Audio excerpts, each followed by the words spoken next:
Good morning and happy Thursday. It's your girl Shantel and welcome back to the Sage Sorority. How are we all doing, guys?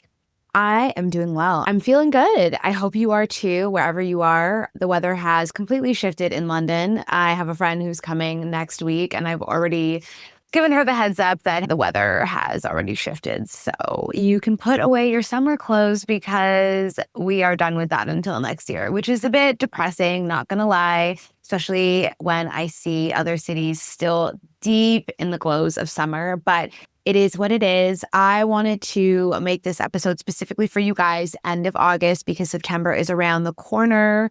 The Burr seasons are back.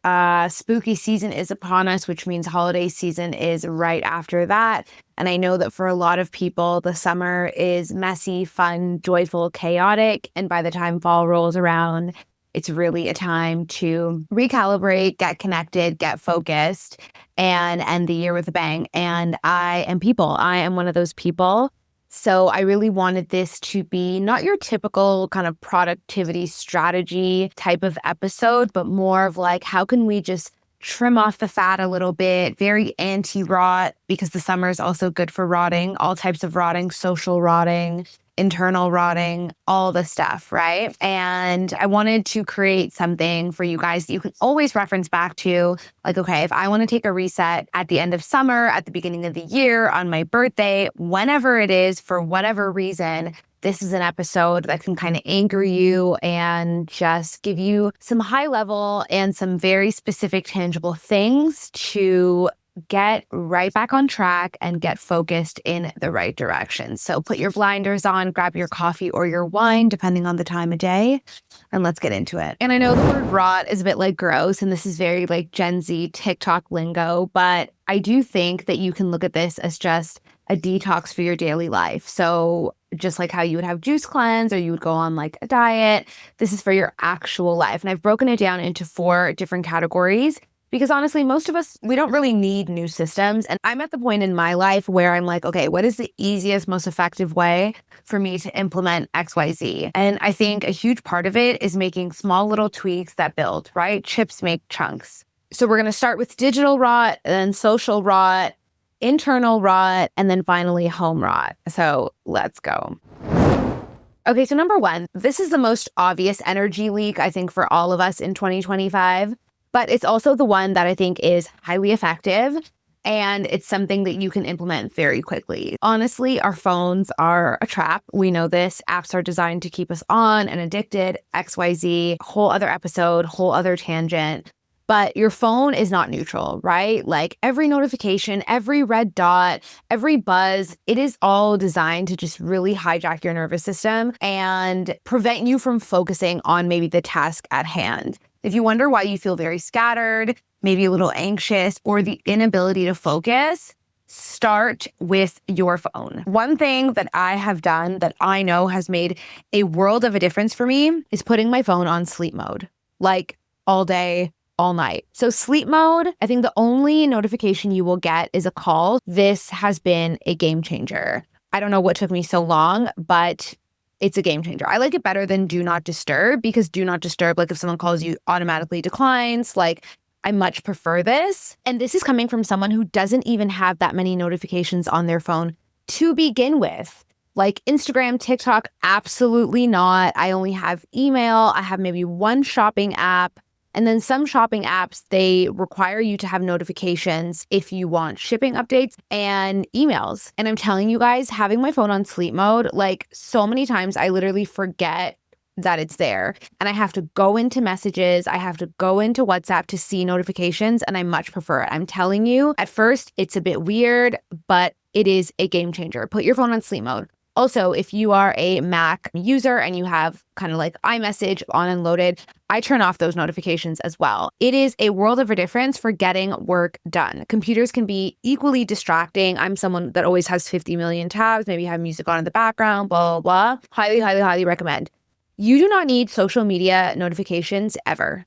Like ever. There's no reason for it. And this is coming from a content creator, there's no reason for it. Like I only want notifications when I open the app. I would be okay with just messages as my notification, but unfortunately, Instagram does not allow that.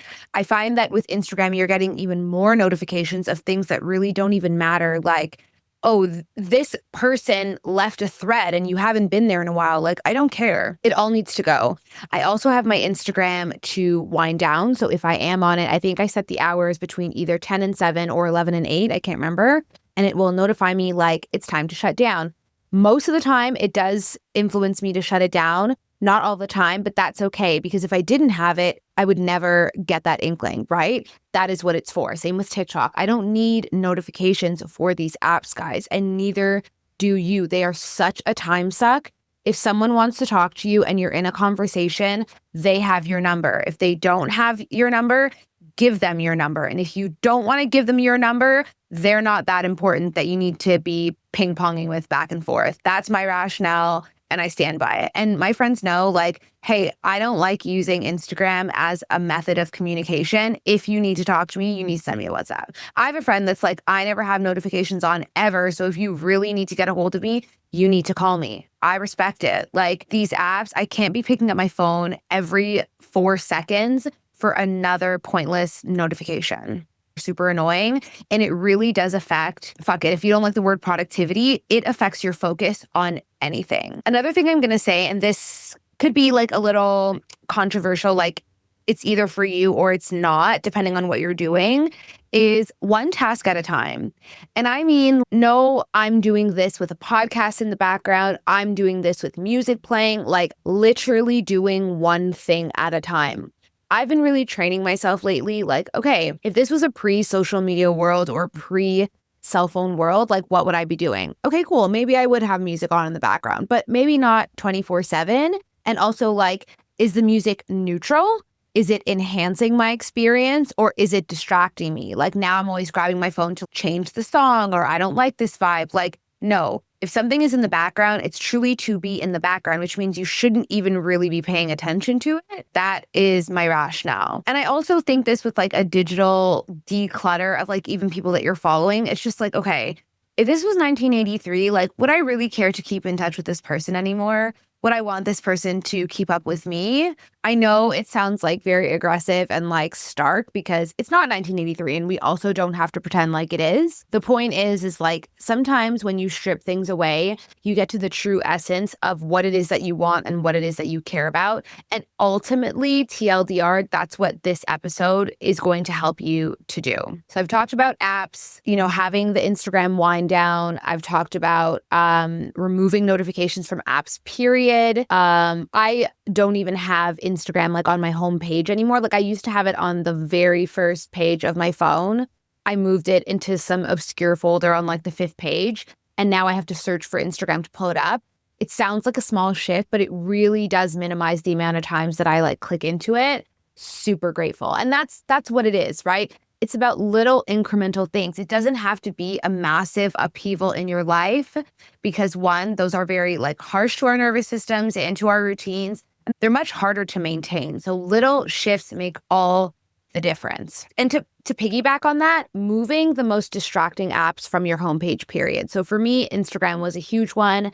I tend to open Instagram more than I open TikTok because TikTok requires a little bit more focus because it's videos and I need to be kind of paying attention in a way that Instagram, I feel, does not, even though I enjoy TikTok more than I enjoy Instagram. Like, do you see the time suck here? Like the app that I enjoy, I'm not even opening up as much as the one I don't, but because it's so passive, remove it off your home screen, bury them in a folder like I did. Make yourself kind of work for that scroll. The extra 3 seconds it takes for me to find Instagram is enough for my brain to be like, oh, I don't actually need to do this. Or I open it up for 2 seconds and then I realize, oh, I actually don't need this, remove. And then also we need to talk about email. I mean, if you don't get a lot of emails, God bless you, but we need to be doing an inbox purge. Unsubscribing from marketings en masse. Like start September or do it today with all these unread newsletters and discount codes that you never use. Unsubscribe, unsubscribe, unsubscribe, unsubscribe. An easy way of doing that is just searching unsubscribe in your email header, and it'll pull up emails that have that capability. I know that there are websites and apps that help you do that. If that works for you, be sure seek it out. And one more thing about the kind of the digital rot is that one platform at a time. If you're on TikTok, you're not also then flip-flopping to Instagram. Pick your poison, okay? Your brain needs a break. Focus on one thing at a time. Okay, so we're going to talk about the social rot. So summer is high time. Like I said, messy, chaotic, beautiful, joyful, hot, sexy, all the things. September can also be that. The birth seasons can also be that. But it's okay to like rein it in and trim off the fat a little bit. And again, this is about focusing the energy on the things that matter and retreating from the things that don't. This is kind of just for my girls, I would say specifically, is that we can always do a friendship audit like I talked about in episode 25, but this is more about the monotony of like friendships. So we want to make sure that our friendships are always rewarding, juicy, soulful, and not performative, right? So what I think and how I'm going to be implementing a bit of more eliminating the social rot is the endless catch-ups, right? Now, you will have external friends, I'm talking colleagues, acquaintances, people you meet at networking events, things like that, where a catch-up, how are you, what are you working on, what are you doing right now, is applicable. But we can, again, preserve your time, maximize your energy. Can we do that on Zoom? Can we do that over coffee as opposed to drinks? Can we do that over drinks as opposed to lunch and dinner? Do you see what I'm saying? It's just the point of like, you're talking about the same things. Maybe you're complaining about the same things. You're bitching about the same problems. Nothing is really shifting and it's not as rewarding. I would say it's like the friendship connection of junk food. Now, don't get me wrong. I love wine. I love a catch up. I love to sit down one-on-one with someone, get into the light, get into the medium. But if you are someone with a busy life and if you are someone with a lot of individual friends, it can feel like it's a bit of a hamster wheel. You're constantly doing this. It's like, how are you? How was your holiday? What are you up to? Like, you feel like you're having the same conversation over and over with different people. If every hangout is just sitting somewhere talking about how stressed you are, where you went on vacation, you're not really building necessarily a friendship. Sometimes you can. I'm not saying it's 100%. But it is something to consider in your own life. This is what I want you to try. This is my suggestion. Let's start maybe doing life with our friends as opposed to just talking about life with our friends, right? And this is not a novel concept by any means. This has been mentioned before, but it can be anything, guys. You can go work out together. You can do a co-working day together, go to the farmer's market, do Pilates, cook dinner, do a pottery class,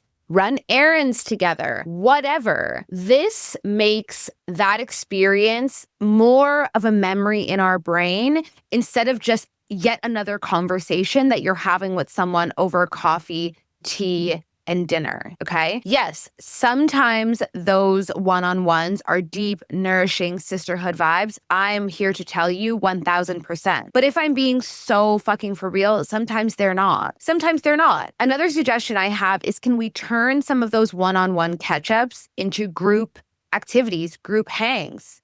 Okay, maybe you're like, okay, but I just really love to sit with my girl and have brunch, or have breakfast, or have lunch, or do happy hour. Okay, great. Instead of the two of you, can we make it you and two others? Can we make it a threesome? Can we make it a foursome, right? Instead of doing 3 catch-ups with 3 different people during the week, how about we just do one and we all get together? I'm a big fan of mixing friend groups. I'm a big fan of making introductions, interpersonal introductions. That's a conversation for another day because I know that a lot of people are split on that. I think that you can get higher energy, less monotony, better conversations, different conversations. I think maybe that's even a really good point, is that maybe the conversation isn't better or worse, but they're different. Because if 3 of my friends get together, it's going to be a different conversation than maybe if it was just one-on-one. You know what I mean? Plus, your friends might actually get on, which is always a bonus. And again, like a one-on-one dinner hang, when it's 3 of us or 4 of us, that's a different night.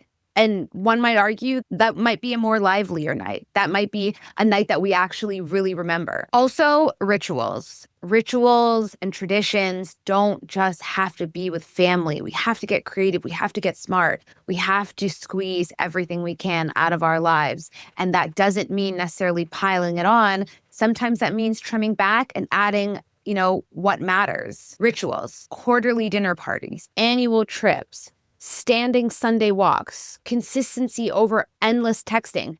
How are you? I'm good. How are you? How's Saturday? What have you been up to? Enough, like instead of the low level ping pong where we're not really getting into anything, we're not really bonding. Let's actually do something. Okay, it's Sunday. Let's go for a walk and a coffee. Okay, are you in town every Sunday for this month? Yes, I am. Okay, boom. Let's schedule a workout class, 11 a.m. all month. Doesn't have to be all year. Doesn't have to be till the end of the year. But for the month of September, we are going to commit to Pilates at the same place for the same time every Sunday. I will see you. That is what we are going to do. We are going to do Pilates and we are going to have a walk to the tube with coffee in our hand. And that is going to be our Sundays. If we're going to catch up, we might as well catch up like that. Plus, walking and talking with a friend is so good. Those endorphins are so real. And again, we're going to follow up. Instead of the endless texting, we're going to hang out soon. We should hang out soon. It'd be so nice to see you. Always be closing. We used to say this in sales, which any salesperson who's listening is probably rolling their eyes. The ABCs, always be closing. Close it. Like, close the loop. If we are trying to hang out, let's not be vague. Let's close the loop. Instead of saying, yeah, we should hang out. If you really mean it and you think the other person really means it, instead of let's hang out, say, hey, I'm going to be in your city next month. What are you doing on the 23rd after work? Would love to grab a drink. That is a plan. Everyone loves a plan.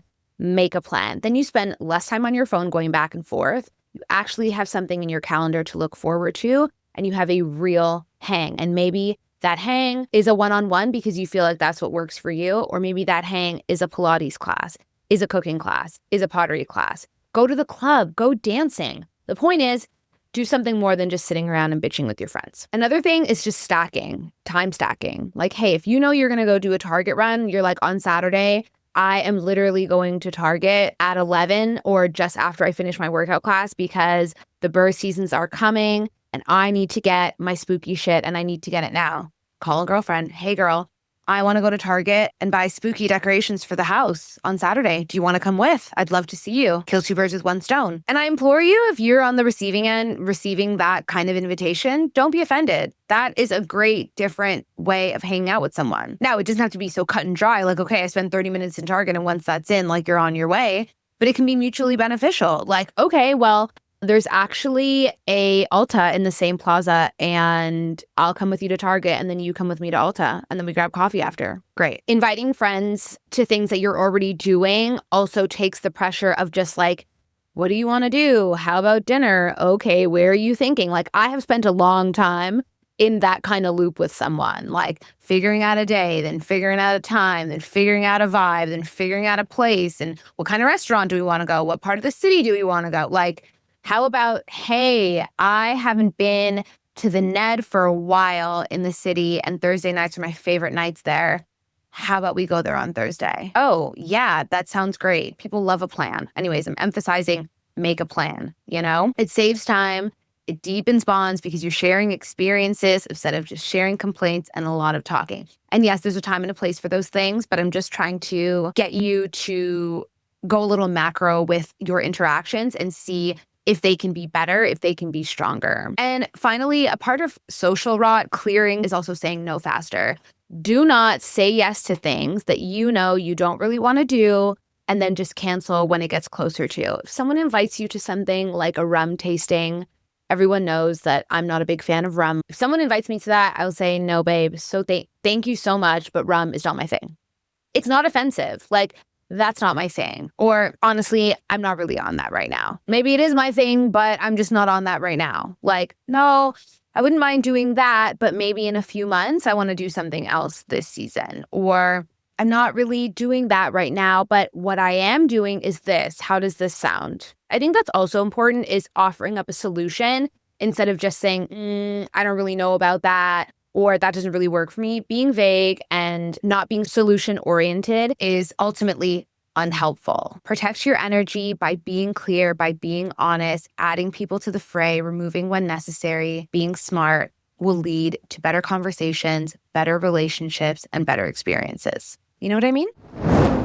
Anti-rot number 3, the internal rot. So we all know this one. For me, it's rotting in bed. Like, get up and get out of bed. The snooze button, scrolling in bed, mornings that start off a bit relaxing and then it's like 12:30 and you're like, oh my God, I'm still in bed. Like, no, we cannot be doing that. The days are shorter, y'all. We literally do not have the time. We do not have that much daylight. The daylight is dwindling day by day. I'm not going to tell you to wake up at 5 a.m. and do a cold plunge and journal for 3 hours. First of all, low key theory, high key fact is that I don't think cold plunging is good for women.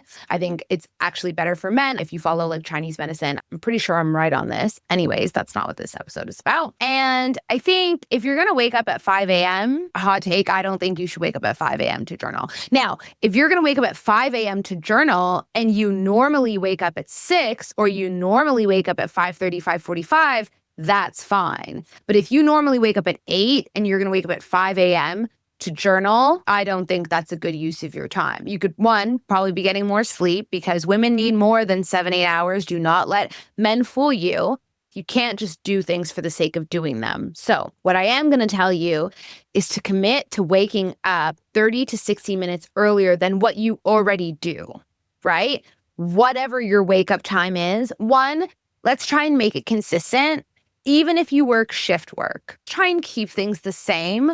Try and keep your bedtime around the same. It is much better for your circadian rhythm. But the idea is that whenever you wake up, you spend less time lingering in bed. If you're like, Shantel, I already don't linger in bed. First of all, amazing. Tell me your secrets. But two, then you're going to commit to waking up earlier. And what can we do in that time? Can we journal? Can we have coffee at home? Can we make ourselves a real breakfast before we get on the road? Can we take a little bit longer to put more effort into our appearance? Can we get a few emails out before the rest of the world is awake? Can we create some piece of content while the rest of the world is still sleeping? Do you get my drift? Whatever it is that needs to be done, that needs to be tackled from your to-do list, it is a beautiful thing to get it done when it's still kind of sleep mode, you know? The idea is that you're not just lying there on your phone, scrolling and waking up slowly with your phone. This is also why sleep mode is great because you wake up, you're a little bit like, and you grab your phone and there are no notifications there to suck you in because you've been on sleep mode. You have to go into it. Also, for circadian rhythm and overall health, you want to see daylight when you wake up. It is so good for like your brain, like I said, your circadian rhythm, all of that stuff. Really important. You want that light on your face before you go and scroll endlessly on your phone. Scroll on your phone while you're getting out of bed.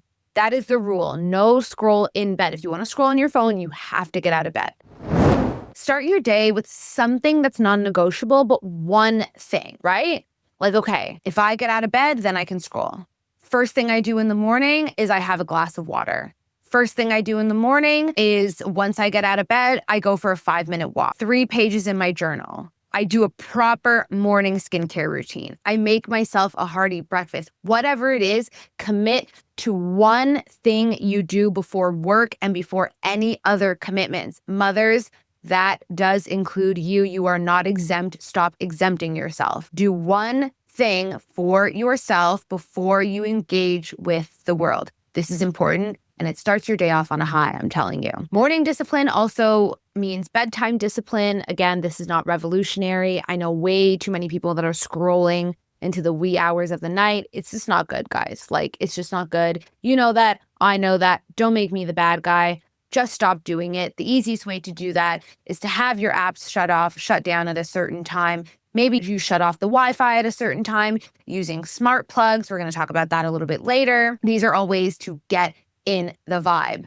Getting your Alexa or your Siri to set an alarm that every day, maybe at 8 o'clock or 8:30, it's like, hey, it's wind down time. Automation and AI is not going anywhere. It's only ramping up. Use it to be your best self. And the last one, a simple one, is a screen-free moment a day. You know, whether it's you're like, okay, if I sit and I have lunch at work every day from 12 to 1, no screens, no computer, no phones, no nothing. I used to do that a lot when I worked in an office because the phones are ringing. You've got 2 massive computer screens. So lunch is for outside. It's for no screens at all. Morning or night, pick one, non-negotiable. Your brain needs to remember what it's like to just exist without constant input and constant downloads. Implement any one of these and let me know how it goes. You know where to find me, at Shantel Russo, at the Sage Sorority, on Instagram, TikTok, the usuals, but I'm very curious. Finally, anti-rot strategy number 4, the home rot. So your house is easiest place to let rot pile up. You guys want to know what I'm doing? What actually inspired this entire video is I am going through a massive, unhinged, game-changing declutter of my flat. I have way too much stuff and I want 70% of it out of here. I mean, that's a bit like extreme, but I'm being so intentional in a way that I have never decluttered like this before. I've decluttered, but this is something that I'm like, okay, this is probably going to take me like a good month, maybe 6 weeks. And when I mean diligently decluttering, I mean that. I mean, I literally look at a corner of my apartment and I'm like, okay, how do I trim the fat from this specific corner? And I spend time doing that one thing. I want it all gone. I want clothes that I love. I want to see what I have. I want things that I wear. And if I don't wear them, they need to get out of my house and they need to get out of my house immediately. Like, I'm being so serious and it feels so good. Decluttering your house. I mean, everywhere, guys. Like, how many duvet covers do you have? How many pillowcases do you have? How many blushes do you have? How many black blazers do you have? Trim it down. Trim it down. Be realistic with yourself. I said to my mom the other day, I was like, I only have one body. How many clothes can I own? I only have one body. Like, I don't have 2 or 3 bodies, which you're like, duh. But when you put it that way, it's like, no, like I only have one body, which means I can only be wearing certain things at one time. Like, how many different pieces of clothing can I actually have? Now, you will have concessions for things that you like, but I'm telling you, if you be ruthless and radical with yourself, hey, this is what I do. This is where I go. This is what my life looks like. How many pieces realistically should I have? You can do the typical things. Seasonal overhaul. This is a great time to go through things. Be like, okay, this is the end of the summer. Like, what did I wear this summer? What are all the things I didn't wear? Swimsuits, socks. I'm telling you guys, go through it all. Pick a drawer for a couple hours in a day. You don't have to do it all at once. And you are ruthless with it, radical with it. You will feel so much better. I already have 2 garbage bags and 3 duffel bags filled with clothes that are going to Salvation Army charity shops. And I'm not done. I am not done. And I mean everything. Like, I have random hangers. Like, no, I only need these hangers for my trousers and these hangers for my jackets and blazers and all that. Everything else needs to go. The mismatch ones, the random ones you get from like an event or dry cleaning or whatever, they need to go. They need to go. So I'm telling you, it's everything. It's your pantry. It's your spice drawer. And you can see what you actually have and you just have less stuff. If you are a minimalist, I don't care. You have it all figured out, don't you? But for the rest of us that are not, or who are living with multiple people in their abode, this is something that we have to do, and it's something we have to be hyper conscious about as well. When you do that, you will feel less heavier. You're doing a wardrobe switch, which you should anyways. Take all that summer stuff and pack it away. Purge, donate, sell. Don't just shove your summer clothes into a bin and pretend they don't exist. Deal with them. Go through things. So pick a drawer, pick a cupboard, pick a shelf. Low lift, but you do it regularly, and it builds a lot of momentum. I'm speaking from personal experience. Next, you got to automate. We talked about this a little bit in the last section. You got to automate the boring stuff. Reoccurring Amazon subscriptions. I'm a huge proponent of this, especially for the moms. Like, why are you remembering to buy paper towel or toilet paper or dish soap or bottled water or whatever? Get it on a subscription. Just try it out. Like, hey, I think we go through this every month or every 6 weeks. Do it. Take it off your plate. Take it out of your brain. We talk about how much emotional labor women have. Automate, automate, automate. Reoccurring things as much as possible. Smart bulbs is a really good way, and smart outlets for things like turning off Wi-Fi, dimming down your lights, all that kind of stuff can be super helpful with just getting yourself in a routine. And it's cyclical every day, right? Put everything in your calendar, whether you have a paper calendar or you put it in your phone calendar. This is huge for me. Everything has to go in my iCal. If it is not in my iCal, it does not exist to me, and I will forget. That is a guarantee. Everyone who knows me knows this. Your workouts, your dentist appointments, your waxing, your nails, everything. It keeps you organized. Now, You want to also account for travel time. This is how people end up overloading their days. If you want to put your nail appointment in there and you know that your nail appointment is an hour and a half, you need to be accounting for how long it's going to take you to get to that nail appointment and how long it's going to take you to get home.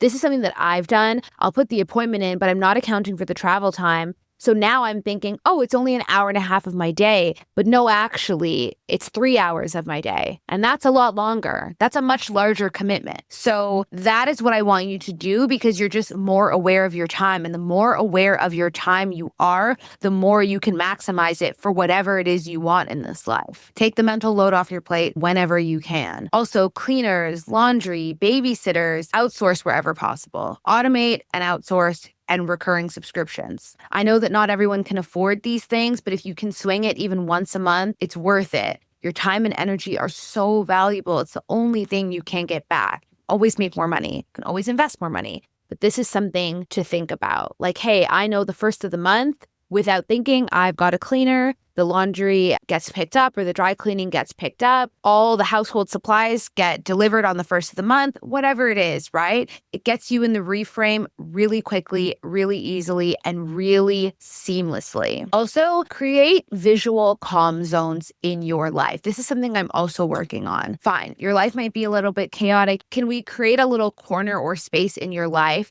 that instantly brings you calm? Maybe it's a really clean desk that no matter what, your desk is clean. Maybe it's a really clean car. Maybe it's always making your bed. I don't know if I've ever mentioned this in the podcast, but I never used to make my bed, ever. And it was actually lockdown that made me start making my bed, which is very weird. And I can't really remember why I started doing that or where it came from, but that's where it came from. Like, I guess it was a way of like getting in the mode of work, even though I was just working at my desk.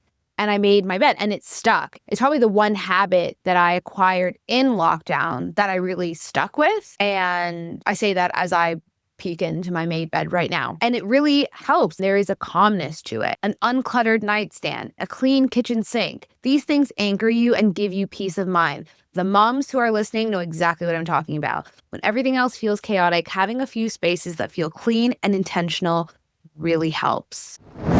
Okay, so there you have it, guys. I hope that this was helpful.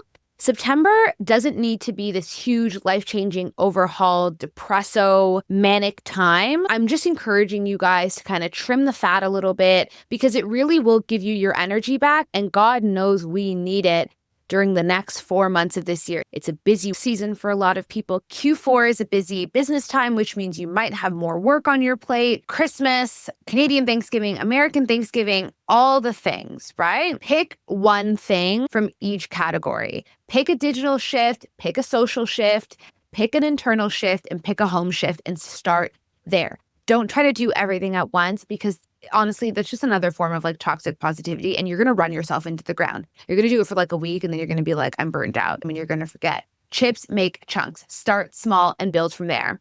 The truth is, most of us don't really need new systems. We just kind of need to plug the leaks. You know what I mean? The energy needs to be a little bit more curated. And once you start plugging those leaks and curating that energy, you will be surprised how much lighter you feel, how much better your days go, and how more productive you can be. Anyways, I hope that this was helpful. There are a few things that I have implemented already. As we know, I'm decluttering. That's my big focus. But the digital stuff, especially with the phone and the no scrolling and the notifications, something that I was off for a couple months, but I'm back on it.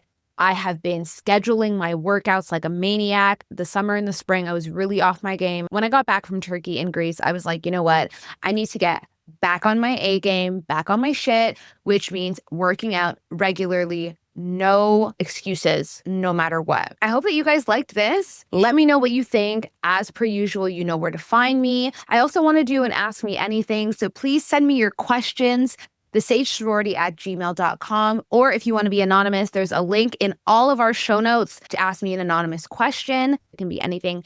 Dating, relationships, personal improvement, wellness, friendship, work, whatever it is. I will be back here next week, and I know you will be too. You don't have to reinvent the wheel to feel better. Sometimes we just need to clear a bit of clutter. Sometimes, as in most of the time. And I'm talking to myself. LOL. I love you guys so much. I will talk to you soon. Bye.